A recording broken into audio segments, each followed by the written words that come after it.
Depuis plusieurs jours, Amandine, étudiante, souffre de migraines persistantes. Mais se rendre à l'hôpital représente une véritable contrainte.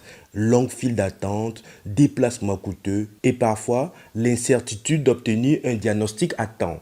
Pour éviter ces difficultés, Amandine tente une nouvelle approche. Elle utilise Condiballet, une application numérique qui lui permet d'accéder à un médecin en quelques clics. Avec cette consultation à distance, Amandine obtient une prescription et un éventuel rendez-vous pour un suivi en présentiel. Là, je viens de me faire consulter chez moi, à la maison d'ailleurs. Et ça s'est vite passé, ça s'est bien passé. Ça a été fluide avec mon médecin, tout va bien. Donc. Grâce à la multitude d'applications de santé comme celle-ci, les médecins peuvent eux aussi assurer un suivi plus précis et réactif. C'est une application vraiment innovatrice d'abord par rapport à l'organisation et à la présentation des dossiers de nos malades.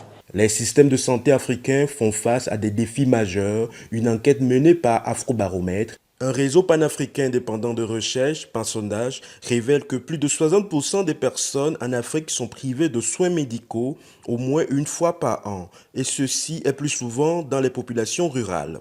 Cependant, cette situation reste inchangée depuis une décennie et des solutions comme Condiballet, déjà adoptées par plus de 5000 utilisateurs, apportent une réponse innovante en facilitant l'accès aux soins grâce à la technologie. Avec une telle application, on réduit justement les coûts du déplacement, on réduit également les attentes et je pense que ça va améliorer considérablement le quotidien de nos populations et c'est ce qui se fait déjà. Notre ambition c'est ça, être dans tous les coins du Togo et maintenant déployer dans la sous-région ouest africaine. En intégrant des outils numériques pour améliorer le système de santé en Afrique, les initiatives comme Condiballet se positionnent comme des solutions adéquates aux enjeux de santé publique cruciaux qui augmentent le taux de mortalité en Afrique.